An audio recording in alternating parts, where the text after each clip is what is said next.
যে যতগুলি প্রার্থী থাকবে সেই প্রার্থীর নিচে একটা না ভোট থাকবে, যে উপরের কাউকে আমার পছন্দ না, উপরের কাউকে যে পছন্দ না, এইটাও তো ভোটারের একটা অধিকার।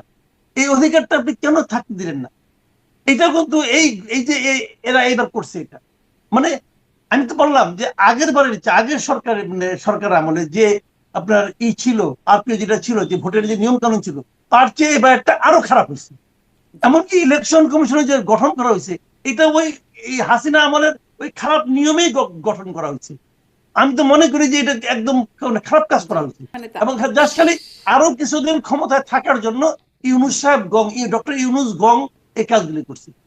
প্রসঙ্গ তো অনেক, শুরু করি এই বিষয়টা দিয়ে যে আরপিওর যে নতুন সংশোধনী সেটির কারণেই ধানের শীষ প্রতীক পেতে এখন দেখা যাচ্ছে ছোট দলের বড় নেতা বা এক নেতা কেন্দ্রিক যে দলগুলো আছে সেই দলের নেতাদের বিএনপিতে যোগদানের একরকম একটা হিড়িক দেখা যাচ্ছে। যদি বলি সেই সাদাত হোসেন সেলিম থেকে শুরু করে ববি হাজ্জাজ, তারপরে আজকে দেখলাম রাশেদ খান গণ অধিকার পরিষদের নূরের দলের যে সেকেন্ড ম্যান রাশেদ খান তিনিও যোগ দিলেন।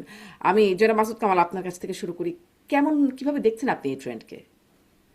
মানে আসলে না, আগে যখন ছোট ছিলাম আর কি, তখন মাঝে মাঝে ওই সার্কাস দেখতে যেত। হ্যাঁ, ওই সার্কাস দেখার আনন্দ পাচ্ছি আর কি আমি এখন। Recording in progress. সার্কাস দেখছি, মানে একটা লোক। আমার আরেকটা জিনিস মনে পড়ে, আমি যখন ছাত্র ছিলাম 1984 এর কথা বলতেছি, সেই সময় দেখেছিলাম একজন আওয়ামী লীগের বড় নেতা ছিল, নাম হলো এম কোরবান আলী। তো কোরবান তখন এরশাদ বিরোধী আন্দোলন চলছিল, তখন কোরবান আলী তোর সময় একটা লিয়াজো কমিটি হয়েছিল, এই 7 দলীয় জোট, মানে বিএনপির নেতৃত্বাধীন বা আওয়ামী লীগের নেতৃত্বাধীন যেটা ছিল 14 দলীয় জোট।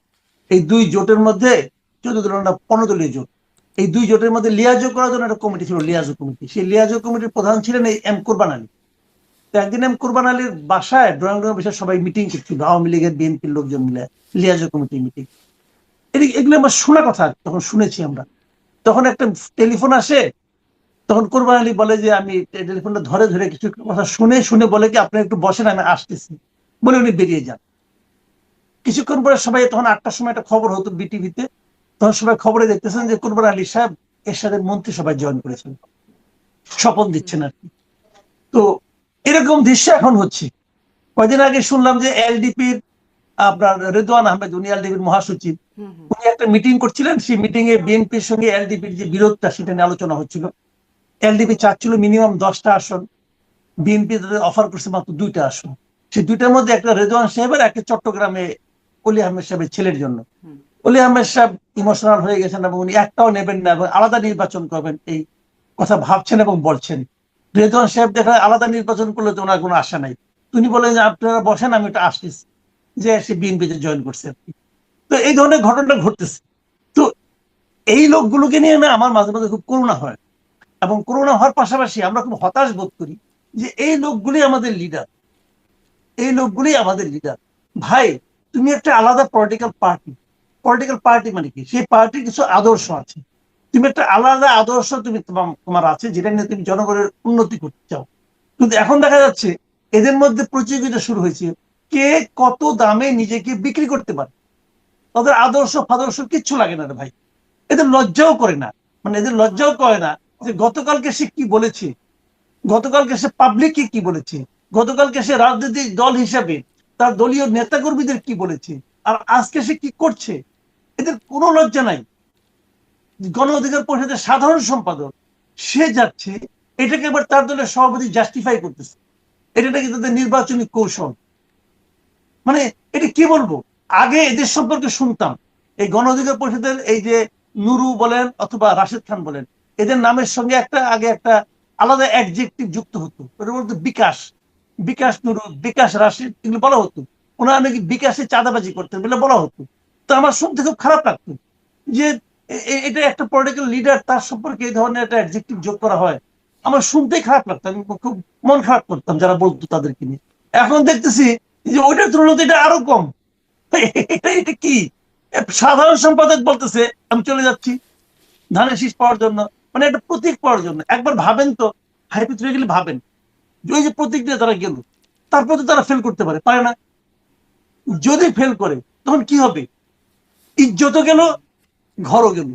কিন্তু ঘর থেকে অনেক সময় বাইরে থেকে না জেনে পরে আর যে পাশ করার সম্ভাবনা কি আছে? কারণ ওই সবগুলো এলাকাতেই দেখা যায় যে বিএনপির যারা প্রার্থী থাকার কথা ছিল তারা কিন্তু অ্যাক্টিভই, কেউ মানে বেশিরভাগ জায়গায় প্রার্থীরা বসে যাচ্ছেন বা সমর্থন জানাবেন এইরকম আভাস দিচ্ছেন, খুব কম জায়গায় সম্ভবত পাওয়া যাচ্ছে না এই আভাস। না, পাস করবেন, এটা এটা এটা আপনার মানে প্লেস টু প্লেস এটা ভ্যারি করবে, কারণ এক এক জায়গায় এক একজনের ধরেন কোনো কোনো জায়গায় হয়তো খুব পাওয়ারফুল একজন প্রার্থী যাদের আছে, বিএনপির আগের থেকে আছে, যে এলাকায় খুবই জনপ্রিয় হয়তো আছে, যদি সেরকম থাকে তাহলে কিন্তু এই ধানের শীষ পাইও তাদের খুব একটা লাভ হবে না। আর যদি ওখানে অতটা পাওয়ারফুল কোনো প্রার্থী না থাকে তাহলে তো লাভ হবে। আমি জানি না আসলে কোথায় কি হবে, কোথায় কি অবস্থা, আমি এটা খোঁজ নেইনি, হয়তো খোঁজ নিলে পরে জানতে পারবো। কিন্তু এর মধ্যে কেউ না কেউ তো হারবেই, অবধারিত 2 জন লোক হারবে, আমার যেটা ধারণা আর কি। যারা হেরে যাবেন তো তাদের জন্য কি থাকবে? তাদের জন্য তো মনে করেন সে দল থেকেও চলে আসলো, মানে দলকে, দলের আদর্শকেও সে বিসর্জন দিল, এবং অর্জন তো কিছুই হলো না। তো বরঞ্চ নিজের চরিত্রটা উনি মানে সবার কাছে মানে নগ্ন করে দিলেন। তবে এদের কিছু হয় না, কেন জানেন? এরা তো সিদ্ধান্ত নিয়েই নামছে যে আমি যা কিছু হোক আমি লজ্জা পাবো না। এখন আপনি যদি সিদ্ধান্ত নিয়ে নেন যে আমি লজ্জা পাবো না, তাহলে আপনাকে ভাই পৃথিবীর কেউ লজ্জা দিতে পারবে না। এটা তো আপনার ডিপেন্ড করে আপনার ডিসিশনের উপর। জি, জনাব মাসুদ কামাল, অনেক ধন্যবাদ। মানে নিজের দলে থেকে সেরকম আসলে লাভ মনে হয় হচ্ছে না, এই জন্যই মানে লাভের কথা চিন্তা করে হিসেব মিলিয়েই তারা ওদিকে যাচ্ছে কিনা। ডক্টর আব্দুল্লাহ মামুন, আপনার হিসাব, আপনি মানে এই বিষয়টা কিভাবে দেখছেন, এই ট্রেন্ডটা কিভাবে দেখছেন? একই সাথে বিএনপির ওই এলাকাগুলোর প্রার্থীরা তারা ক্ষুব্ধ, তারা অনেকে মানে সেই ক্ষোভ প্রকাশ করছেন, রাস্তায় নামছেন। রুমিন ফারহানার মতো নেত্রী, তিনি যে বিগত পুরো সময়টা জুড়ে তাকে যখন ভোকাল দেখা গেছে, তিনিও অন্য মার্কায় নির্বাচন করবেন, বিএনপি থেকে সরে যাবেন, এরকম মানে সরে যাচ্ছেন, এরকমটাও শোনা যাচ্ছে। আপনার কাছে কেমন মনে হচ্ছে এই বিষয়গুলো, রাজনীতিতে এর প্রভাব কেমন? আমরা যেহেতু কামালের সার্কাস শব্দটা দিয়ে শুরু করবো, ওটা সার্কাসের একটু গোড়ায় যাওয়া দরকার। এবার আগের স্টোরিটা খুব ইন্টারেস্টিং, কিন্তু এবার সার্কাসটা শুরু করেছিল নির্বাচন কমিশন। আর প্রিয় সংশোধনে কেন তারা ওই যে দল জোটভুক্ত প্রার্থীকে বড় দলের বা তাদের ইচ্ছা অনুযায়ী প্রতীকে কেন এটা করলো, সেটাও কিন্তু আসলে আমি খুব ক্লিয়ার না যে কেন করছিল। কারণ আমি তো উল্টো করে বলি যে এই দলগুলো যদি গ্রো করতে, আমি কাউন্টার কোনো কাউন্টার করছি না, জাস্ট কমপ্লিমেন্ট করছি, যে এই দলগুলো কিন্তু গ্রো করতে হয়, এরা কিন্তু সংসদে গিয়েও তাদের একটা বিকাশের সম্ভাবনা থাকতো। এখন এই সার্কাস শুরু হয়তো সেই বিকাশ তো শেষ, পার্টিও শেষ হয়ে যাচ্ছে। আমরা বহুদলীয় গণতন্ত্রের কথা বলছি, আমরা অনেক মতামতের কথা বলছি, অনেক সময় জোটবদ্ধ থেকেও কিন্তু কিছু কিছু কথা জোটের বিপক্ষে বলা যায়, সংসদে গিয়েও যদি সে তার ওই প্রতীক নিয়েও কথা বলে, তার একটা স্বাধীনতা থাকে। এখন তো ওটা ভেঙে চলে যেতে হচ্ছে একটা দলের পেটের মধ্যে। সেটা কিন্তু আরপিওটা কেন সংশোধন করলো এবং এটার পেছনে কি, এটা নিয়ে আমরা অনেক কথা বলছি। আর দেখেন না, আমাদের এখানে আমাদের রাজনীতি শুধু না, ভারতীয় উপমহাদেশ বলেন, বিশ্বের রাজনীতির ইতিহাস বলেন, এই প্রতীক নিয়ে শেয়ার করা বা জোটবদ্ধ নির্বাচন করার সংস্কৃতি আমাদের বহুদিনের। এবং একটা বড় জোট বা প্রধান যে দল থাকে তাদের এটা 50-এর দশকে হয়েছে, 60-এর দশকে হয়েছে। আবার খুব নিকট অতীতে জোটবদ্ধ ইলেকশনের সফলতা আমরা দেখেছি কয়েকবার। সেটা আপনি 2001-এর ইলেকশন বলেন, আবার 18-তেও জোটবদ্ধ ইলেকশন দেখেছি, আওয়ামী লীগের সাথে যুক্ত হয়ে অনেক দলও সেটা করেছে। কিন্তু এই যে প্রতীক ছেড়ে দল ভেঙে করা, এটা নতুন জিনিস। কিন্তু অনেক দল কিন্তু ইতিমধ্যে অন্য দলের প্রতীক নিয়েও, যদি সুযোগ ছিল যে যখন, ওটাও কিন্তু কনসিডারেশন আনতে হবে।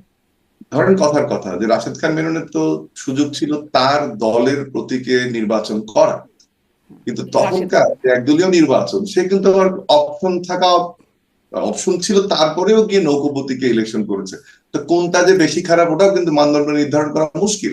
এখন না হয় আরপিওতে হাত বাঁধা, এই জন্য এই ছোট দলগুলো গিয়ে বিএনপিতে যোগ দিয়ে প্রতীক নিচ্ছে। কিন্তু যখন হাত বাঁধা ছিল না, আপনি আপনার প্রতীকে ইলেকশন করতে পারতেন। হ্যাঁ, আপনি দল বিলুপ্ত করেননি, কিন্তু তখনও তো আপনি নৌকো নিয়ে ভোট করেছেন। সেখানে আরপিও সংস্কারটা কতটুকু ইফেক্টিভ হলো, এটা একটা প্রশ্ন। আমি তো উল্টো করে বলি, দেখেন কমিটমেন্টের জায়গা যদি বলি বিএনপির দিক থেকে, যে বিএনপি বলছে যে আমরা আমাদের জোট সঙ্গীদের নির্বাচনে ছাড় দিতে চাই, এবং যখন আরপিও সংশোধনের জন্য একটা মামলাও হলো আমরা দেখলাম, এবং ওই মামলার পরবর্তী এই ঘটনাগুলো শুরু হলো, প্রথম নির্বাচন কমিশন, পরে কোর্ট। এবং ওখানে যদি বিএনপি ওই ফার্ম কমিটমেন্টটা যেটা দেখি আমি, সেটা হচ্ছে তারা কিন্তু তাদের কামাল ভাই যে কথাটা বললো, তাদের ফিট এবং হেভিওয়েট ক্যান্ডিডেট কোনো কোনো আসনে আছে। ধরেন আমি নুরুর আসনটার কথা জানি, ওখানে আমাদের ঢাকা বিশ্ববিদ্যালয়ের ছাত্র দলের এক নেতা, এই মুহূর্তে মামুন ভাই বোধ হয়, উনি, আমি নামটা ভুলে গেলাম, উনি দীর্ঘদিন থেকে কাজ করছেন, ভেরি প্রমিনেন্ট, তার আসনে কিন্তু নুরুকে দিল। তার মানে নুরুর জন্য একটা রিস্ক তৈরি হলো, কিন্তু বিএনপি কিন্তু স্যাক্রিফাইস করলো। বা শ্রাবণের আসনটা যশোরে খুব প্রমিজিং, সে ক্যাম্পেইন করলো, তার আসনে কিন্তু আরেকজনকে দেয়া হলো। সো এটা কিন্তু বিএনপির দিক থেকে তাদের যে কমিটমেন্ট ছিল, সেই কমিটমেন্ট অনুযায়ী কিন্তু অ্যাকোমোডেট করছে। এখন মাসুদ ভাই যে কথাটা তুললেন যে তাদের এই নীতি নৈতিকতা, সেইটা একটা ভিন্ন প্রশ্ন। আমি পলিটিক্যালি অ্যানালাইজ যদি করি, যে বিএনপি কিন্তু ওই জায়গাটায় ঠিক আছে। আরেকটা জিনিস একটু গোড়ার থেকে আসি, সেটা হচ্ছে বারবারই বিএনপি বলছে যে আমরা একটা জাতীয় সরকারের অবয়ব দিতে চাই সরকার পরিচালনার ক্ষেত্রে, এবং 25 তারিখে এসে তারেক রহমান যে বক্তব্য দিয়েছেন তার মধ্যে এটা ছিল যে সবাইকে নিয়ে করতে চাই। সো বিএনপি তাদের দিক থেকে ডোরটা ওপেন করছে, এবং ওখানে একটা গুডউইল আছে যে ঠিক আছে, তুমি তোমার মার্কা বাদ দিয়ে, আমি আমার হেভিওয়েট প্রার্থী বা আমার দলের ত্যাগী নেতাকে বাদ দিয়ে তোমাকে দিচ্ছি, যেন তুমি জিতে আসতে পারো, এই জন্য তুমি ধানের শীষ নিতে পারো। কারণ আরপিওর কারণে তো হাতটা বাঁধা হয়েছে। এটা কিন্তু আরেকটা পার্সপেক্টিভ আবার। 3 নাম্বার হচ্ছে যে জিতবে বা হারবে সেটা অবশ্যই একটা রিস্ক। কিন্তু আমি যদি রাশেদের আসনটার উদাহরণটা দেখি, যে রাশেদের আসন আসলে কয়েকদিন থেকে বিএনপি চেষ্টা করছিল, আমরা পত্রপত্রিকায় দেখছিলাম এটাকে কনফ্লিক্টটা মিনিমাইজ করা। যদিও রাশেদ চাচ্ছিল ঝিনাইদহ 2, তাকে দিয়েছে ঝিনাইদহ 4। তো সেখানে না পেরে কিন্তু রাশেদ যখন দেখছে যে তাকে, যেহেতু সে ঝিনাইদহ 2 এর ভোটার বা তার এলাকা দিয়েছে 4-এ, ওখানে বা বিএনপি প্রার্থীর কারণে 2-এ দিতে পারে নাই তাকে, সে কিন্তু 4-এ গেছে। এবং যখন দেখছে যে ওখানে আন্দোলন বিদ্রোহ হচ্ছে, তখন কিন্তু তাকে বিএনপিতে এনে যোগ দেওয়া হলো। এখন প্রশ্ন হচ্ছে, এবং আজকে একটা মেসেজও দেওয়া হয়েছে বিএনপির মহাসচিবের পক্ষ থেকে, যে ওই আসনে যারা বিদ্রোহ করছে বা রাশেদের বিপক্ষে অবস্থান নিচ্ছে, তারা যেন রাশেদের পক্ষে কাজ করে। বিএনপি একটা বড় দল, একজন মনোনয়ন প্রত্যাশী একজন থাকলেও প্রত্যেকটা আসনে একজন পেলেও প্রত্যেকটা আসনে আসলে অনেক মনোনয়ন প্রার্থী ছিল। ইন্টারেস্টিং বিষয়টা হচ্ছে, যে মনোনয়ন পেয়েছে, জাস্ট আমি আর্গুমেন্টটা করছি, যে মনোনয়ন পেয়েছে তার বিপক্ষে কিন্তু আরো কয়েকটা গ্রুপ ছিল বা কয়েকটা আসন নিশ্চয়ই তারা ওই আসনে মনোনয়ন প্রার্থী ছিলেন, তারা কিন্তু আবার উল্টো দিকেও কাজ করতে পারে। সো এটা এমন না যে আপনি ধানের শীষ প্রতীকে নির্বাচন করে হেভিওয়েট প্রার্থী থাকলে হেরে যাচ্ছেন। আর একটা জায়গা বিএনপির জন্য যদিও সম্ভাবনা এবং চ্যালেঞ্জ দুটোই, যে তারেক রহমান সাহেব ফেরার কারণে উনি ভার্চুয়ালি যেভাবে হ্যান্ডেল করছিলেন বিষয়গুলোকে, এখন ওনার প্রেজেন্সে আমি মনে করি পজিটিভ ইম্প্যাক্টটা বেশি হবে। বাট চ্যালেঞ্জও একই সাথে আছে, যদি কেউ বেঁকে বসে বা স্বতন্ত্র ইলেকশন করে। আমি কিন্তু আসলে আমার এই ধারণা, পজিটিভ ইম্প্যাক্ট এবং চ্যালেঞ্জ নিয়েও আরেকটু কথা বলতে চাইবো, এবং তারেক রহমান সাহেব ফেরার পরে আসলে কি পরিবর্তনটা রাজনীতিতে হচ্ছে এবং নিকট ভবিষ্যতে হবে সেই বিষয়টা নিয়ে কথা বলবো। একটু এনসিপির ওই প্রসঙ্গটাও আসি।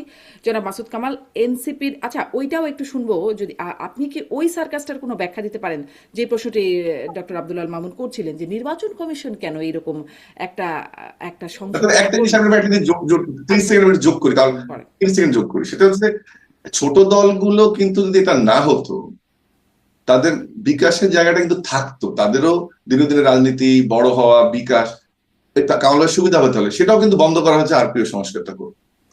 আচ্ছা কেন হলো দীর্ঘদিনের যে সংস্কৃতি। জি মাসুদ কামাল।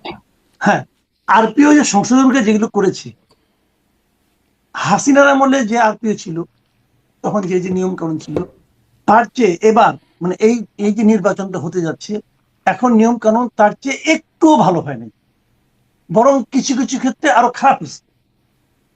এটা হলো আমার অবজারভেশন। দেখেন, এই যে নিজ নিজ মার্কা নিয়ে যে করা, এটা নিয়ে কিন্তু আমার খুব একটা আপত্তি নাই। আমি বরং মনে করি এটা ঠিকই আছে, ঠিকই আছে কেন সেটা আমি বলি।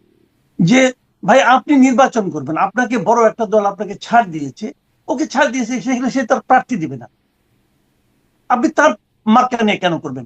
আপনি যদি তার মার্কা নিয়ে করেন, তাহলে আপনারা যে একটা মার্কা অকুপাই করে রাখছেন, সেই মার্কার কি হবে? তাহলে সেই মার্কা আপনি বাদ দিবেন? তাহলে আপনি বলেন আমার মার্কা আপনি নিয়ে নেন, আমি এই মার্কা চাই না। একটা মার্কার জন্য নির্বাচন কমিশনের সামনে যে আপনি অনশন করেন, কান্নাকাটি করেন, হুমকি দেন, কত কিছু করেন, এখন আপনি সেই মার্কা দিয়ে নির্বাচন করতে চান না কেন? কারণটা কি? আপনি এক জায়গায় নির্বাচন করবেন, আপনার ওখানে তো মিনিমাম একটা বেস থাকতে হবে।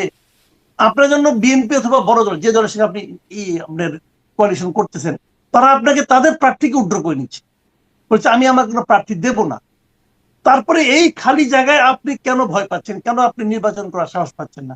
তার মানে আপনার ওখানে কোনো বেইজই নাই। যেখানে আপনার কোনো ভিত্তিই নাই মিনিমাম, সেখান থেকে আপনি এমপি হবেন কেন? এটা তো নৈতিক ভাবে অন্যায়। আপনি এমপি হচ্ছেন কেন?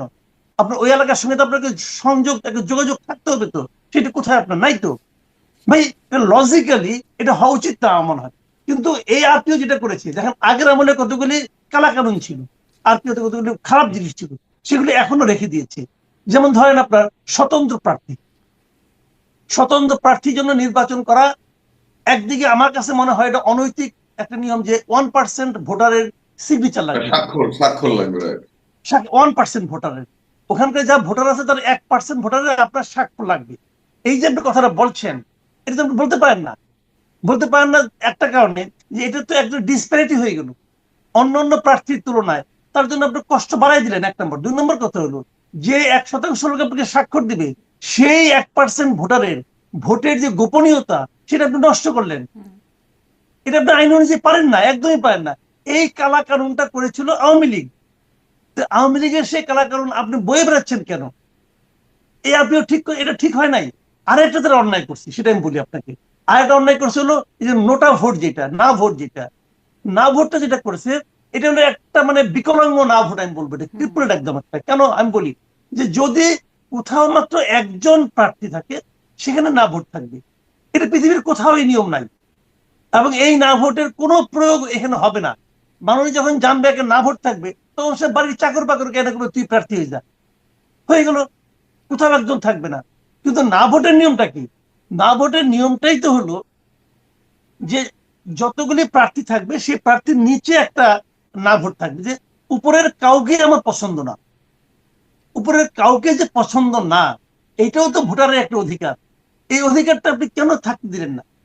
এটা কিন্তু এই যে এরা এবার করছে এটা, মানে আমি তো বললাম যে আগের সরকার আমলে যে আপনার ছিল, আরপিও যেটা ছিল, যে ভোটের যে নিয়ম কানুন ছিল, তার চেয়ে এবার একটা আরো খারাপ হয়েছে। এমনকি ইলেকশন কমিশনের যে গঠন করা হয়েছে, এটা এই হাসিনা আমলের ওই খারাপ নিয়মেই গঠন করা হয়েছে। আমি তো মনে করি যে এটা একদম খারাপ কাজ করা হয়েছে। জি, এইটা ডক্টর কি মামুন করতে যেটি পারতো? তাহলে বলছিলেন, এত কিছু সংবিধান করে, এত কিছু সংশোধন করে, এটা ঠিকঠাক মতো করতে পারলো না, পারে নাই। কেন পারে নাই? তারা এটা নিয়ে কোনো মাথা ব্যথাই নাই। জোরাতালি মার্কে একটা অন্তর্বর্তীকালীন সরকার পাইছি, এটা যে কি করলো, কেন করলো, কিছুই বুঝলাম না। জি, মানে এত কিছু সংস্কার করে আপনি বলছিলেন, আজকেই দেখছিলাম গণমাধ্যম সংস্কার কমিশনের কোনো প্রস্তাবই বাস্তবায়ন করা হয় নাই আজকে এগুলো ফালতু তো, সম্মেলন থেকে। একদম মানে সময় ক্ষেপণ। মানে এবং জাস্ট খালি আরো কিছুদিন ক্ষমতায় থাকার জন্য ডক্টর ইউনূস গং এই কাজগুলি করছে, জি, এটি কাজের কাজ সংস্কারের কিছুই না। একটা বাস্তবতার কথা। এবার একটু যেটি নিয়ে প্রসঙ্গ নিয়ে কথা বলতে চাইছিলাম, যে এনসিপির যে অবস্থা দেখা যাচ্ছে, জামাতের সাথে জোট করার আলোচনাকে কেন্দ্র করে এনসিপির 30 জন নেতা, গুরুত্বপূর্ণ নেতা, তারা এই বিষয়ে আপত্তি জানিয়ে আনুষ্ঠানিকভাবে এনসিপিকে জানিয়েছে। এনসিপি থেকে অন্তত 2 জন নেতা পদত্যাগ করেছেন, তার মধ্যে তাসনিম জানা, এনসিপির বিগ শট, তিনিও পদত্যাগ করেছেন। মানে এটার আপনার কাছে কেমন মনে হচ্ছে ডক্টর মামুন? আপনার কাছ থেকে শুনি আগে একটু।